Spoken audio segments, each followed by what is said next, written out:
प्रियंका जी, नहीं, जवाब भारद्वाज जी बाद में आप दीजिएगा, मैं एक बार सभी को चर्चा में शामिल कर लेती हूँ। प्रियंका जी, कांग्रेस पार्टी इस मुद्दे को किस तरह से बार बार उठा रही है कि डेंगू है, मलेरिया है, चिकनगुनिया है, अस्पतालों में तैयारियां नहीं है, क्यों आप लोग ये बात कह रहे हैं? जबकि भारद्वाज जी कह रहे हैं कि पैनिक क्रिएट मत कीजिए।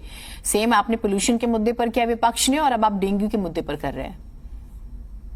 देखिए, यहाँ पे जो मुझे दिखाई पड़ रहा है इसमें सिर्फ यही लग रहा है कि ये भी बीजेपी की तरह सिर्फ आंकड़ा प्रस्तुत कर रहे हैं, जो कि रियलिटी से बिल्कुल अलग है।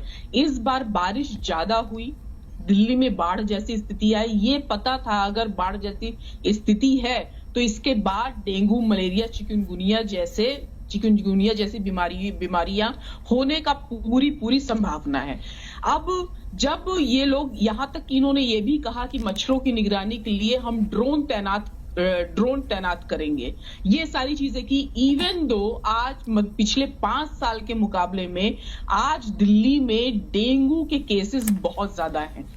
और मेरे ही मतलब, और कचरा जिस हिसाब से चारों तरफ फैला हुआ है, मैं एनजीओ चलाती हूँ और मेरे इलाके में, मैं ये बहुत पर्सनली मैं ले रही हूँ क्योंकि मैं उस घर में गई हूँ, एक 6-7 साल के बच्चे की डेथ हुई है और ये लोग बोल रहे हैं अभी तक सिर्फ और सिर्फ एक डेथ का आया है, सरकारी आंकड़ा है। और जिस हिसाब से आपने भी बताया कि सरकारी आंकड़ा क्या है और वास्तविक आंकड़ा क्या निकल के आ रहा है, तो दोनों ही बहुत ही ज्यादा डिफरेंशिएट कर रहे हैं।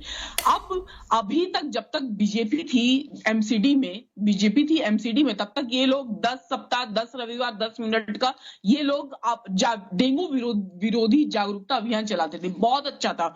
तो क्या इस बार एमसीडी में अगर केजरीवाल सरकार आ गई तो क्या उनको ये लग गया कि अब हम आ गए तो हमको देख के ही डेंगू, मलेरिया और चिकनगुनिया वाले मच्छर भाग जाएंगे? क्या उनको फिर से इस तरह का डेंगू विरोधी जागरूकता अभियान नहीं चलाना चाहिए था? और अगर जिस हिसाब से पानी भी जो प्रदूषित है, जो पी रहे हैं लोग, क्या अगर बारिश के बाद से ये पता था कि इतनी सारी चीजें अगर आने वाली हैं, इतनी सारी बीमारियां आने वाली हैं, तो क्या उनको जो क्लोरोफॉर्म की जो गोलियां होती थी जल शुद्धिकरण के लिए बहुत बड़े पैमानों पर उसको बांटना चाहिए था। और फॉगिंग तो मुझे इस बार कहीं दिख नहीं रहा है। मतलब फॉगिंग तो लास्ट टाइम मुझे लग रहा है कि पिछले साल जब मैंने ये देखा, पिछले साल की बात है, कई बार फॉगिंग होती थी, लोग परेशान हो जाते थे, मैं भी परेशान हो जाती थी कि इतनी फॉगिंग क्यों हो रही है। लेकिन इस बार मुझे कहीं भी फॉगिंग नहीं दिखाई पड़ा। देवली में मेरा एनजीओ है, वहां पे पूरा जो बांध रोड है, वहां पे कचरा इतना भरा पड़ा हुआ है कि लोगों का आना जाना परेशानी हो रही है। और उस जगह पे मच्छर नहीं पलेंगे, बीमारियों के जड़ नहीं पलेंगे तो क्या पड़ेंगे? वो तो देवली जैसा बांध रोड जैसा इलाका। अब इनर एरियाज में जाइए तो कितना ज्यादा और गंदगी है। और उसी इलाके में मैंने बोला 7 साल का बच्चा मर गया और उसके फादर ने सीधा इंटरव्यू में बोला है कि हम लोग बत्रा गए, हम लोग चाइल्ड कलावती हॉस्पिटल गए, हम लोग 1-2 हॉस्पिटल और गए दिल्ली में, वहां से भगा दिया गया 7 साल के बच्चे को। वो लोग भाग के मेरठ गए और वहां जाके आखिरी में इवेंचुअली उस बच्चे की डेथ हो जाती है। तो सरकारी आंकड़ा तो इनके पास सिर्फ एक है, लेकिन आंकड़े कितने ज्यादा डेथ हो रही है, कितने ज्यादा लोग परेशान हैं, ये शायद ये लोग बच्चे को आप क्या, एक सेकंड प्रियंका जी, आप मेरी आवाज सुन पा रही हैं? बच्चे को क्या डेंगू डायग्नोज हो चुका था, बीमार था, बुखार था? जी बिल्कुल, उसको मतलब उस 24 घंटे के अंदर उसकी डेथ हुई।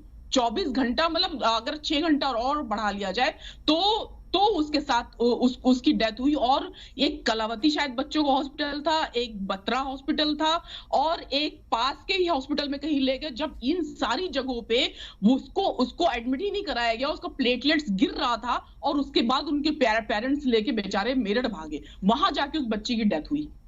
आप खुद बताइए, एक अकेला बच्चा था उस घर का। वो आप अपने वार्ड का आपने कहा, ठीक है, मैंने सुना और हमारी संवेदनाएं हैं उस परिवार के साथ।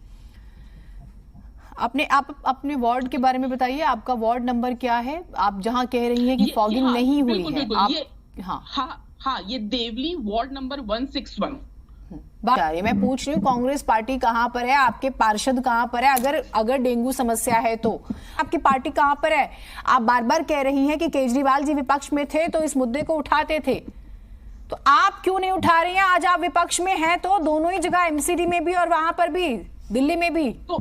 तो आखिर यहाँ बैठ के मैं कर क्या रही हूँ? मुद्दा ही तो उठा रही हूँ, और क्या कर रही हूँ मैं? यही तो काम कर रही हूँ मैं। और जो हमारे पार्षद है वो भी अपने लेवल पे, अपने अपने एरिया में काम कर रहे हैं, वहां पे भी वो लोग काम कर रहे हैं। लेकिन हम लोग इतनी संख्या में तो नहीं है ना कि जितना बीजेपी में, या 15 साल तक हम बीजेपी में रहे, वहां भी वो उनकी हेल्प नहीं कर रहे, सक्सेसफुल नहीं रहे। अब केजरीवाल जी आ गए, वो वहां पे वो काम छोड़ दिए। तो हम लोग जितना कर सकते हैं तो उतना तो कर ही रहे हैं। और